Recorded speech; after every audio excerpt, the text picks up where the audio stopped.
Aslam friends, welcome to my YouTube channel. चलिए आइए अब हम नावल का पार्ट नंबर 5 स्टार्ट करते हैं। वो लड़की एक इंस्टीट्यूट से साइकोलॉजी में डिप्लोमा कर रही है। अक्सर फाउंडेशनल वगैरह में सोशल वर्क में भी करती रहती है। 2 साल पहले निकाह के बाद रुखसती से पहले उसकी तलाक हो चुकी है। उसके बाद से अब तक उसका कहीं रिश्ता नहीं हुआ। अच्छी हंसमुख तबीयत की लड़की है, यही पता चला है मुझे उसके बारे में। मज़ीद तुम पता लगवाओ और अपना काम करो। सुलेमान ने अपने पास मौजूद मालूमात फराहम की। कल रात मैंने भी काफ़ी देर तक इस बारे में सोचता रहा कि कैसे उस लड़की को शादी के लिए राज़ी करूं, मगर कोई स्ट्रॉन्ग रीज़न मेरे समझ में नहीं आया।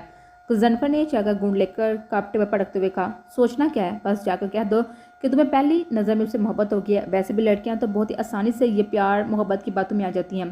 सुलेमान ने आमलेट खाते हुए इत्मीनान से मशवरा दिया। दोनों इस वक्त डाइनिंग टेबल के गिर्द इकट्ठा नाश्ता कर रहे थे। अब पता नहीं वो बातों में आने वाली लड़की है भी या नहीं। उसने उलझते हुए फिर चाय का घूंट लिया। तुम बैठकर सोचते रहो कि वो लड़की कैसी है और तुम कैसे उसे शीशे में उतार सकती हो। मैं शोरूम जा रहा हूँ, चाहो तो तुम भी आ जाना। उन्होंने कहते हुए नमकीन से हाथ साफ किया और उठ खड़े हुए। वो यहाँ से चले गए जबकि गजनफर चाय पीते हुए इन्हीं बातों पर गौर कर रहा था, जबकि रंगीला टेबल पर से दूसरे बर्तन उठाने लगा। छोटे साहब, उसने पुकारा। वो मतवज्जो हुआ। एक बात कहूँ, अगर आप बुरा ना माने तो। वो झिझका। कहो। उसने इजाज़त दी। मैंने सुना है कि आप किसी लड़की को एक्सपायर करने का तरीका सोच रहे हैं। मैं एक तरीका बताऊं क्या? उसने डरते हुए पूछा। तो जनफर ने एक तीखी निगाह पर डाली। एक्सपायर नहीं, इंस्पायर। उसने संजीदगी से तस्दीह की। हाँ वही। एक तो ये अंग्रेजी बिना। वो जल्दी से बोला। मतलब मुतासर करने का एक तरीका बताऊं? उसने राहदारी से इजाज़त चाही। बताओ। उसे सुनने लेने में कोई भी हर्ज नहीं था। मैंने फिल्मों में देखा है कि हीरो पहले हीरोइन को खुद नकली गुंडों से डराता है और फिर उन्हें मारकर उसके सामने हीरो बन जाता है। फिर दोनों एक गाना गाते हैं और फिर दोनों की शादी हो जाती है। उसने बोलेपन से अपने तय बड़े काम की बात बताई, जिस पर उसको गुड़ने लगा। अच्छा तरीका है ना छोटे साहब? उसने दांत वसूलनी चाही। ये बर्तन उठाओ और किचन में जाओ। उसे संजीदगी से हुक्म दिया तो उसकी बतीसी यकदम गायब हुई। इसके बाद वो फुर्ती से बर्तन उठाकर चलता बना, जबकि गजनफर फिर सोचने लगा कि आखिर क्या किया जाए।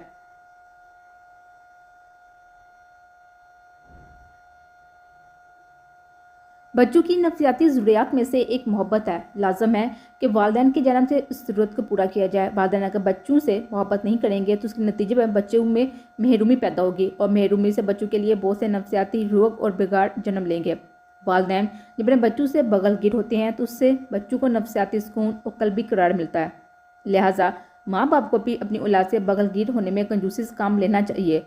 यकीन जाने कि बच्चों को वालिदैन के साथ मोहब्बत से लिपटने की और उनसे प्यार से पुकारने की इतनी ही ज़रूरत है जितनी उन्हें खाने पीने और सांस लेने की हाजत होती है, बल्कि मोहब्बत की चाहत व हाजत खुराक की चाहत से भी बढ़कर है। वालिदैन का फ़र्ज़ है कि अपने बच्चों को इस फितरी हाजत को पूरा करें। वालिदैन जब बच्चे को चूमते हैं, उन्हें प्यार करते हैं, तो उसे बच्चे के कल्ब व नफ्स पर रहमत व शफ़क़त छा जाती है। उसे अमन व अमान का भरपूर एहसास होता है। हम बच्चों को बोसा देकर ही उन्हें अपनी मोहब्बत व शफ़क़त के एहसास से सरशार कर सकते हैं। अगर हम बच्चों को मोहब्बत व शफ़क़त के बोझे से महरूम करेंगे तो वह हमसे दूर हटेंगे। नफ़रत व बेजारी और संगदिली व साथी उसके दिलों में बस जाएगी। वह बचपन से ही दूरी और कम अमेज़ी में मुतला हो जाएंगे। वालिदैन की शफ़क़त से ही बच्चों के दूर दूर होते हैं। लिहाजा अच्छा खिलाना, पहनाना और कभी कभी बात प्यार से पुकार लेना ही काफ़ी नहीं होता। बच्चों को बार बार प्यार से पुकारें, उनकी सुने, उन्हें समझाएं। कोई गलती करते हैं तो फौरी तौर पर कोई सख्त सजा देने के बजाय प्यार से समझाएं। एक उधेड़ नंबर मगर नफीस से सर आहिस्ता आहिस्ता कहते जा रहे थे। उनके मुकाबले कुर्सी में बैठे स्टूडेंट्स कलम से कागज़ पर उनकी बातें नोट करने में मसरूफ़ थे, जिनमें मलिहा भी शामिल थी। देखें, कोई वालिदैन ऐसे नहीं होते जो बच्चों के पैदा होते ही आहद कर लें कि अब तो हम उसे साथी से डांट पट्टा कर ही रखेंगे, उसे मारेंगे, उसकी बात नहीं सुनेंगे। साढ़े वालिदैन ही बच्चों को पैदाइश पर बेहद खुश होते हैं, उसे प्यार करते हैं, उसके लिए कपड़े खिलौने लाते हैं, उसके लाड उठाने की बातें करते हैं और फिर वो लम्हे बढ़कर रुके और फिर ये सब भूल जाते हैं। उन्होंने बात मुकम्मल की। जैसे जैसे बच्चा बड़ा होता है उस पर रोक टोक शुरू हो जाती है कि ऐसे मत, इसे हाथ मत लगाओ, वहाँ मत जाओ, ये मत खाओ, वो ना करो। बेशक ये सब बच्चे के अच्छे के लिए ही होता है, मगर ये सब उसे अच्छा नहीं लगता। लिहाजा रोकने टोकने का भी एक तरीका होना चाहिए। आप फ़र्ज़ करें कि एक बच्चे ने कोई गंदा खिलौना उठाकर मुँह में डाल लिया, तो हम क्या करेंगे? फटाफट उसे डबर कर वो खिलौना छीन लेंगे, जिससे बच्चा एकदम से पटा जाएगा और रोने लगेगा। आप उसे दूसरा खिलौना देंगे, वो नहीं लेगा। फिर धीरे धीरे आपको गुस्सा आने लगेगा और आप शायद उस पर हाथ उठा लेंगे और यूं ये बात मामूल बन जाएगी। उसके बरक्स अगर आप उसे कुछ ऐसा दिखाएं तो पहले मुस्कुराते हुए उसके पास आएँ, फिर प्यार से खेलते हुए वो खिलौना उससे लें और फौरी तौर पर कोई दूसरा खिलौना से पकड़ाकर उसके साथ ही खेलने लगे। चंद लम्हों में बच्चे का ध्यान उससे हट जाएगा और कोई बदमज़गी भी नहीं होगी। वह रसान से कह रहे थे, असल में होता यह है कि हम हया रखते रखते अपनी ज़्यादा हया रखने लगते हैं कि फिर साथी अपना लेते हैं और गुस्से से बात बनती नहीं बिगड़ती है। उन्होंने मजीद का इस वक्त जो गुफ्तगू का मौजू चल रहा था उसके बाद मलिया का जहन बार बार भटक कर उस लड़के की तरफ जा रहा था जिसने उसने परसों रफाकत और साले की मिन्नत करते हुए देखा था, मगर उन्होंने उसकी नहीं सुनी। Any question? वो सबसे मुहातब हुए तो मलिया ने हाथ बुलंद किया। यस, उन्होंने इजाज़त दी। वो अपनी जगह से खड़ी हुई। सर, फॉर एग्जाम्पल, एक 20 साल लड़के ने अपने घर में चोरी की तो उसका जिम्मेदार कौन होगा? और ऐसी सूरत में फिर माँ बाप को क्या करना चाहिए? उसे सरसरी अंदाज में पूछते हुए दर हकीकत जनफर के माजी को टटोलने की कोशिश की थी। तब तक सर ने टेबल पर रखा पानी का बड़ा हुआ ग्लास उठाकर लबों से लगा लिया, जिसे आधा पी कर वापस रखते हुए गोया हुए, देखो बेटा, ये जो 20 साल के आसपास की उम्र होती है ना, ये वो उम्र होती है जब एक नरम टहनी मजबूत शाह में बदल रही होती है और इस अरसे में टहनी को जैसा रखा जाएगा वो वैसा ही शाह बन जाएगी और फिर उसका रुख तब्दील नहीं हो सकेगा। इसलिए ये सोचना बेवकूफ़ी है कि अरे अब तो बच्चा बड़ा हो गया है, अब उस पर शादी करनी चाहिए। ठीक है, शादी करे, मगर नरमी करना ना छोड़ें, क्योंकि इस अरसे में उन्हें जज्बाती सहारे की अशद ज़रूरत होती है। उन्होंने सांस ली। फिर बात आती है चोर की, तो उस पर बहुत सारे पहलू घोड़े तरब हैं कि अगर उसने ऐसा क्यों किया? क्या उसकी ज़रूरियात पूरी नहीं हो रही थी? क्या वो गलत संगत में था? क्या उसने किसी मजबूरी में ऐसा किया, या फिर ऐसे ही शौक में कोई एडवेंचर करने के लिए किया, या उसे वो चीज़ पसंद थी मगर हासिल नहीं हो रही थी? जब असल वजह पता चल जाएगी तो फिर उससे डील करने में आसानी रहेगी। जैसे डॉक्टर पहले मर्ज की तशखीस करता है फिर दवा देता है, वैसे ही सजा देने से पहले जुर्म की वजह मालूम करना ज़रूरी होता है। वालिदैन का फ़र्ज़ है कि वो सबसे पहले वजह मालूम करे, और अगर ये हरकत पहली मरतबा हुई है तो उसे फौरी तौर पर डांटने मारने की बजाय मुतवाज़न अंदाज में समझाएं कि बेटा ऐसा क्यों किया, कुछ चाहिए था तो हमसे मांग लेते। अब तो अगर वालिदैन का रवैया दोस्ताना होगा तो वो शायद ही ऐसी कोई हरकत करेगा, लेकिन अगर कर बैठा है तो फिर वालिदैन को बहुत सोच समझ कर उसे डील करना होगा, वरना आइंदा मजीद बुरा भी हो सकता है। उन्होंने संजीदगी से जवाब दिया, जिसे मलिया समेत पूरी क्लास बागौर सुनती रही। और सर, अगर किसी के साथ ऐसा हो जाए कि उसके बाद उनके साथ काफ़ी बुरा सलूक करें, जहाँ तक कि घर से निकाल दें, वो शख्स बाद मजाज होकर उनसे बदजन हो चुका हो, तो फिर ऐसे शख्स के साथ क्या किया जाए? उन्होंने दूसरा सवाल उठाया। मोहब्बत, उन्हें मुस्कुराते हुए यक लफ्ज़ी जवाब दिया। अम्मी, वो जो पिछले हफ्ते मलिया के रिश्ते के लिए कुछ लोग आए थे, क्या हुआ उनका? सबिया ने कुर्सी खींच के बैठते हुए पूछा तो वो बेसाता राजिया चावल चुनते हाथ रुक के। दोनों इस वक्त जमे रखी हुई छोटी सी मेज़ के गिर्द बैठी हुई थी, वही जो उससे पहले वाले रिश्ते का हुआ था। उन्होंने दोबारा अपना काम जारी रखते हुए तासुब से जवाब दिया। मतलब उन्होंने भी इनकार कर दिया? उसने ताई चाई उन्होंने जवाब में सा हिलाया तो दर हकीकत उसे भी अफसोस हुआ अपनी बहन के लिए। कह रहे थे कि आपकी बेटी तलाक याफ्ता है और कोई तो वजह होगी ना तलाक की। उन्होंने खुद ही बताया, तो आप बताती ना वजह कि लड़का गलत हरकतों में इन्वॉल्व था और मलिया के साथ अच्छा बर्ताव नहीं करता था, उसका सिर्फ नकाब हुआ था, रुखसती नहीं हुई थी। उसने गोया याद दिलाया। बताया था मगर वो नहीं माने। उन्होंने यूं ही जवाब दिया, जिसके बाद दोनों के बीच खामोशी छा गई और बस ट्रे में हरकत करते हुए चावलों की आवाज़ सुनाई देने लगी। तो अब क्या होगा? उन्होंने ना समझे सवाल उठाया। वो ही जो मंजूर खुदा होगा, उन्होंने तुर्की बर तुर्की जवाब दिया। ढलती दोपहर के साय में एक सफ़ेद कार दरमियानी रफ्तार से रोड पर गामजन थी, जिसकी पिछली नशिस्त पर सीट से टेक लगाए हुए बैठी मलिया अब तक सड़क की बातों पर गौर करते हुए ये कड़ियाँ जनफर से जोड़े थे। परसों जब उसने रफाकत को जनफर से तलह बर्ताव करते देखा तो उसे बुरा लगा था कि उन्हें कम से कम सबके सामने ऐसा नहीं करना चाहिए था। उसे अंदाज़ा हो रहा था कि ज़रूर जनफर की चोरी जैसी इस हरकत के जिम्मेदार कहीं ना कहीं उसके वालिदैन भी हैं। कोई तो हला उन्होंने अपनी और उसके दरमियान छोड़ दिया था, जिसकी वजह से ये नौबत आए थे। अभी वो इन्हीं सोचों में गुम थी कि यकदम ज़ोरदार फायर की आवाज़ आई और गाड़ी डगमगाते हुए टायर की चिड़चिड़ाहट के साथ रुकी, जिसके बाद वो बुरी तरह से सटपट आ गई। क्या हुआ है रहीम चाचा? उसने ड्राइवर से पूछा। पता नहीं बेटी, वो खुद हैरान थे।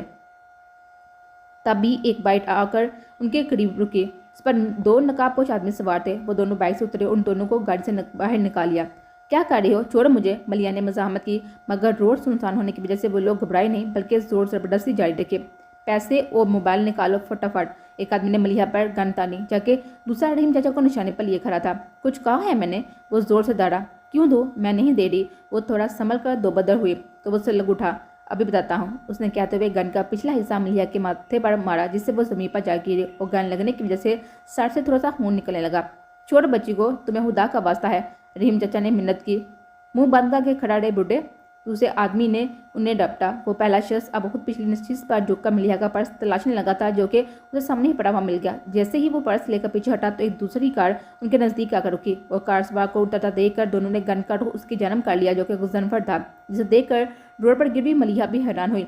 ओए, आगे नहीं आना, नहीं तो बुन कर रख देंगे, एक ने उसे धमकी दी। नहीं आ रहा तुम्हारे पास, मगर उस लड़के की मदद तो करने दो। गुजनफर दोनों हाथ ऊपर किए मोहताज सा चंद कदम आगे आया। तुझे इतनी तकलीफ क्यों हो रही है? उसने दरश्ती से पूछा।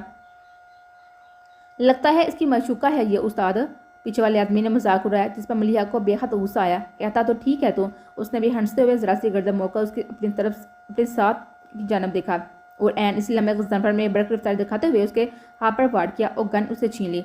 वो यकदम चौंका। उसे कबल कर दूसरा साथी उस पर वार करता गुजनफर ने एक निशाना उसके हाथ पर दागा, जिसकी वजह से उसकी गन छूटकर जमीन पर गिर गई थी। वो अपना हाथ पकड़कर बिलबिलाने लगा। वो पहला आदमी गुजनफर की जान लपका, मगर गुजनफर ने उसके पैर पर गोली मारते हुए उसे भी जमीन बोझ कर दिया, जिसके बाद वो जमीन पर गिरता हुआ तड़पने लगा। गुजनफर फटाफट मलिहा की जन्म बाया उसे सहारा देकर खड़ा किया, जो कि लम्हों में बदलते हुए हालात को देखकर शिद्दत डरा गए थे। अभी उसने मलिहा को खड़ा किया ही था कि यकदम फायर की आवाज़ के साथ ही गुजनफर के बाएं बाजू में दर्द उठा और खून निकलने लगा, जिसके बाद हल्की आसमानी टी शर्ट की फुल आस्तीन फुल सुरख हो गई थी। दोनों जल्दी से पलटे तो देखा कि पहले वाले शख्स ने अपने साथी की गन उठाकर उस पर हमला कर दिया था। वो दूसरा फायर भी करने की तैयारी में था कि गुजनफर ने पेदर कई फायर उनके हाथ और पैर पर मारे, जिससे वो बुरी तरह से तड़पने लगा, जबकि दूसरे वाले ने पहले का हशर देकर कुछ करने की हिम्मत की थी।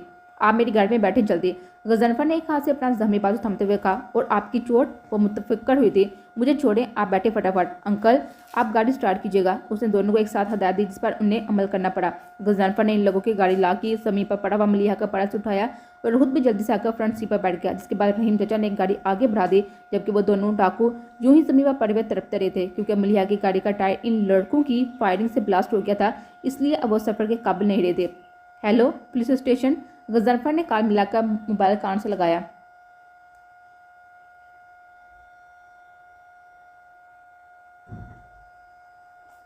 घबराने की जरूरत नहीं है, गोली बस छू कर गुजरी है। डॉक्टर ने स्टूल पर बैठे हुए गुजनफर के बाजू पर पट्टी करते हुए तसल्ली दी। और यह जख्म कब तक ठीक हो जाएगा डॉक्टर साहब? नज़दीक बैठी हुई मलिहा ने फिक्रमंदी से पूछा, जिसके माथे पर बाएं तरफ सनी प्लास्ट लगा हुआ था। मामूली सा जख्म है, कुछ रोज़ तक ठीक हो जाएगा।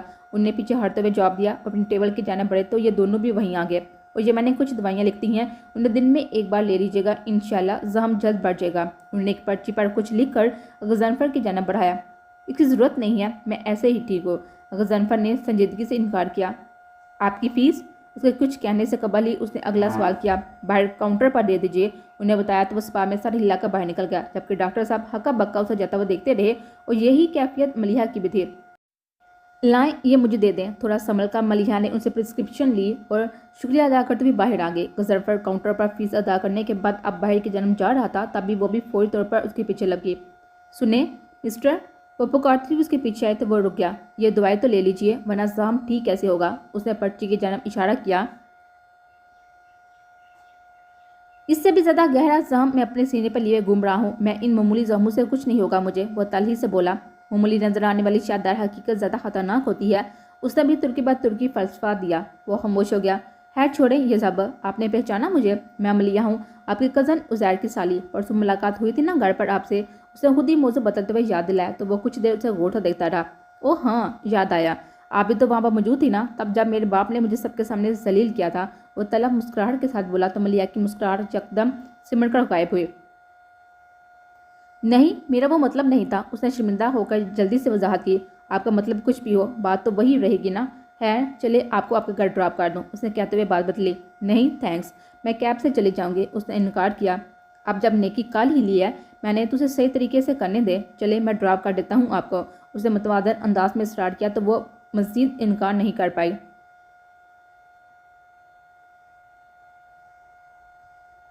इतनी सी बात, इतना सब कुछ हो गया और ना जाने क्या कुछ हो जाता, और तुम कह रही हो इतनी सी बात ही? सालिक साहब हैरानी से बोले। पापा, साइकोलॉजी कहती है कि जो नहीं हुआ उसके बारे में सोच सोच कर परेशान नहीं होना चाहिए। बैठकर उनसे टेक लगाते हुए बैठी हुई मलिहा ने तसल्ली देना चाहिए, जब सब लोग उस वक्त मलिहा के कमरे में इकट्ठे थे। मैंने बताया ना कि गुजनफर मुझे बाहिफाजत खुद दरवाजे तक छोड़कर गया है, वो मजीद बोली। कौन गुजनफर? राजा ने पूछा। वही रफाकत अंकल का बेटा, उसने याद दिलाया। वो ही जिसने चोरी की थी अपने घर में, सबिया ने तायद चाहे। बुरी बात सबिया, मलिहा ने टोका। असली हीरो बनने के लिए किसने कहा था? जब सेटिंग पर नकली गुंडे भेजे थे तो गोलियां भी नकली रखते ना। सलमान साहब ने बेड के सामने टहलते हुए उसकी अकल पर मातम किया। कैसी सेटिंग? कौन थे नकली गुंडे? मैं तो अपने काम से जा रहा था कि रास्ते में ये सब हो गया। पैर पर बैठे हुए गजनफर ने उनके अंदाज की नफी की।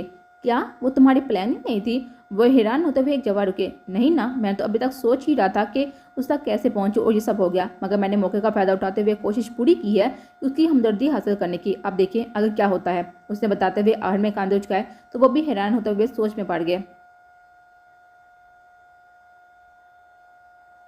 शाम ढलकर रात में तब्दील हो गई थी और रात आते ही सबकी पलकों पर नींद उतरने लगी थी, मगर बेड पर बेचैनी से करवट बदलते हुए गजनफर को अपने बाजू में होते हुए दर्द के बस जब लाख कोशिशों के बावजूद भी नींद नहीं आई तो वो उठ बैठा। वो चंद लम्हे यूं ही बैठे रहने के बाद वो उठकर कमरे से निकलकर वहां आ गया जहां उसे सुकून मिल सकता था, यानी कि जिम में मौजूद कद आदम आईने के सामने खड़े लिखे हुए हरफ एस के पास। बहुत तकलीफ हो रही है, काश तुम इस वक्त मेरे पास होती तो बिल्कुल वैसे ही मेरा ख्याल थी जैसे एक्सीडेंट के वक्त रखा था। और फिर दीवानों की तरह उससे बातें करने लगा। खैर एक बार मामू की दी हुई ये जिम्मेदारी पूरी कर लूँ फिर तुम तक आऊँगा, ये मत समझना कि इस समय मैं तुम्हें भूल जाऊँगा। वो धीरे से कहते हुए उस हरफ एस पर यूं हाथ फेरने लगा गोया उसे प्यार से छू रहा हो। सबिया सोफे की पूछ पर सर टकावे आंखें मूंदे बैठी हुई थी, तभी बालू में महसूस होते लम्स के बैस पर चौंका सीधी हुई। अम्मी आप? राजेदा को देखकर उसने सुख की सांस ली। हाँ क्यों क्यों नहीं आ सकती क्या? उन्हें मुस्कुराते हुए पूछा। आ सकती है मगर इस वक्त हैर तो है ना, उसने वजाहत की।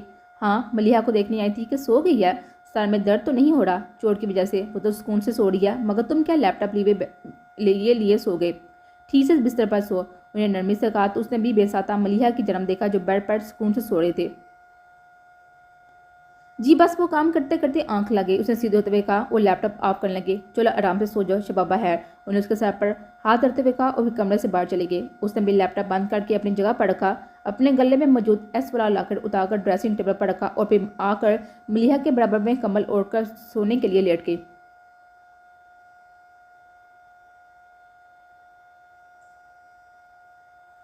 मामूली नोयत का होने के बायस मलिहा के माथे का जख्म 2 रोज में ही कदर बेहतर हो गया था, इसलिए अब सनी प्लास्ट हटा दिया गया था। अलबत्ता निशान जरूर बाकी था जो कि धीरे धीरे मिट जाना था। ब्लू फिटिंग जीन्स पर वाइट लॉन्ग कुर्ती पहने, गले में सतरंगी स्कार्फ लटकाए और आधे बाल को कैच लगाए मलिहा अपने पर्स किसी से बंद करते हुए काफ़ी शॉप से निकलने ही वाली थी कि किसी से बुरी तरह से टकरा गए। संभलने के बाद जब उसने टकराने वाले को देखा तो हैरान रह गई। अरे आप? वो खुशगवार हैरत से बोली। जी सॉरी, आपको कहीं लगी तो नहीं? गजनफर ने जल्दी से पूछा। नहीं नहीं मैं ठीक हूँ, इनफैक्ट गलती मेरी ही थी, मैं बिना देखे चल रही थी। उसे शर्मिंदगी दूर करनी चाहिए। आप यहाँ हैरियत?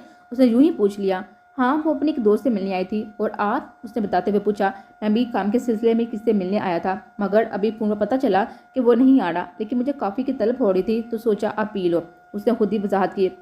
वैसे अगर आप चाहें तो मुझे कंपनी दे सकती हैं, इसी बहाने कुछ बातचीत भी हो जाएगी। गजनफर ने मौसम अंदाज में पेशकश की। श्योर, उसने मुस्कुराकर रजामंदी दी तो वो दोनों एक टेबल के जाने बढ़ गए। दरा हकीकत गजनफर जानबूझकर मलिहा के पीछे आया था ताकि उसे बातचीत बढ़ा सके, और दूसरी तरफ मलिहा को भी अपने साइकोलॉजी के सब्जेक्ट की वजह से उसे काफ़ी दिलचस्पी हो रही थी, इसलिए वो भी आसानी रजामंद हो गए। आपके बाजू का जख्म कैसा है? अब ऑर्डर देने के बाद मलिहा ने पूछते हुए बात शुरू की। दोनों एक टेबल के गिर्द आमने सामने बैठ चुके थे। पता नहीं, ठीक ही होगा, उसने कांधे उचकाए। हैं, ये क्या बात हुई? आपका जख्म है और आपको ही नहीं पता? उसे ताज्जुब हुआ। हाँ इतने सारे जख्म है ना, इसलिए याद नहीं रहता कि कौन सा ठीक हो रहा है और कौन सा नासूर बनता जा रहा है। वो यहाँ वहाँ देते हुए तलही से बोला। नासूर ही जख्म बनते हैं जिनका इलाज ना हो। नासूर वही जख्म बनते हैं जिनका इलाज ना करते हुए उन्हें सड़ने के लिए छोड़ दिया जाता है, उसने आयशा से कहा। लेकिन जब कोई इलाज करने ही वाला ना हो तो? उसने सवाल किया। तो खुद अपना मुआलिज बन जाना चाहिए, क्योंकि जितना ख्याल हम खुद से खुद का रख सकते हैं ना, कोई और नहीं रख सकता। उसने तुर्की पर तुर्की जवाब दिया। उसको देखने लगा।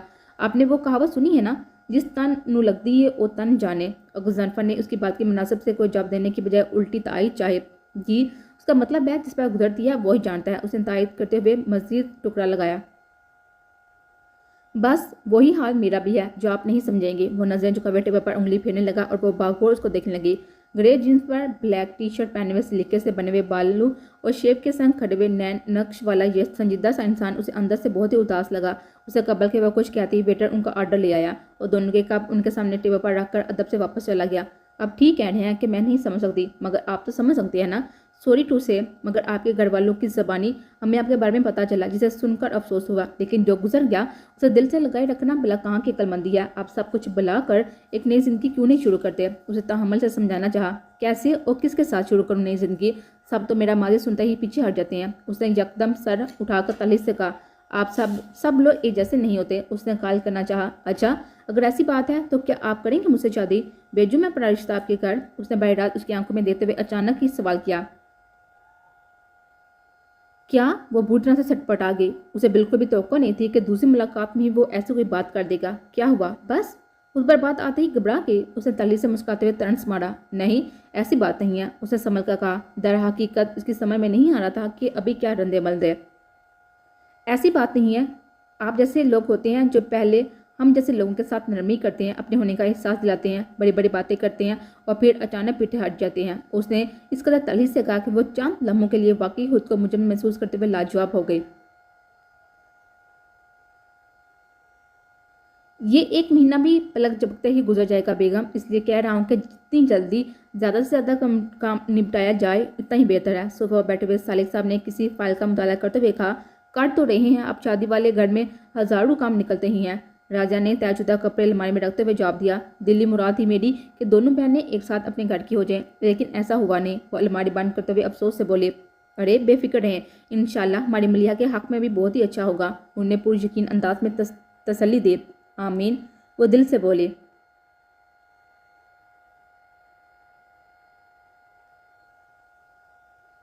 बिल्कुल भी नहीं, अब बस कुछ ही दिन रह गए शादी में और अम्मी ने कहा है कि अब बस शादी के बाद ही घूमना फिरना। हॉस्पिटल के कॉरिडोर से गुजरती सबिया ने साफ इनकार दिया। अरे यार, सिर्फ 1 घंटे की तो बात है। दूसरे जन्म से अपने ऑफिस स्टे पर जुड़ते हुए उजैर ने इसरार किया। 1 घंटे की नहीं बल्कि 1 महीने की बात है, फिर ले चलना जहाँ दिल चाहे, लेकिन तब तक सब्र करो। उसने तलकीन की। यार, वो नरोटेपन से बोला, कोई यार वार नहीं, चलो अब फ़ोन रखो, मुझे मेरे सीनियर डॉक्टर का बुलावा आया है। सबिया ने बात समेटी। मैंने तीर फेंका तो है, अब वो निशाने पर लगा है या नहीं कुछ कह नहीं सकते। गजनफर ने खाना खाते हुए कांधे उचकाए। मैं एक बात सोच रहा हूँ गजनफर, सुलमान ने खाना खाते हुए हाथ रोकर कहा। वो क्या? उसने नवाला चबाते हुए जानना चाहा। दोनों डिनर के इरादे से इस वक्त डाइनिंग टेबल के गिर्द इकट्ठा थे। मैं कल साली के घर जाता हूँ तुम्हारा रिश्ता लेकर मलिहा के लिए। उन्होंने अपना इरादा बताया तो उसने चौंक कर उनकी तरफ देखा। क्या इतनी जल्दी? आज ही तो मैंने शादी का जिक्र छेड़ा है और कल रिश्ता? वो सख्त हैरान था। बाद में भी तो बात करनी ही है ना, उन्होंने ध्यान दिलाया। हाँ, लेकिन तब फर्क होगा, तब तक मलिहा की थोड़ी मजीद ब्रेन वॉशिंग कर लूँगा। उसने वजाहत की। इन सब में बहुत वक्त लगेगा जनफर, और मैं चाह रहा था कि बहुत जल्द अज जल्द वो ज़मीन मेरे कब्जे में आ जाए। उनके अंदाज में एक अजीब सा इसराब, अनोखी सी बेसब्री थी, जिसके पेश नज़र जनफर ने मजीद बहस नहीं की।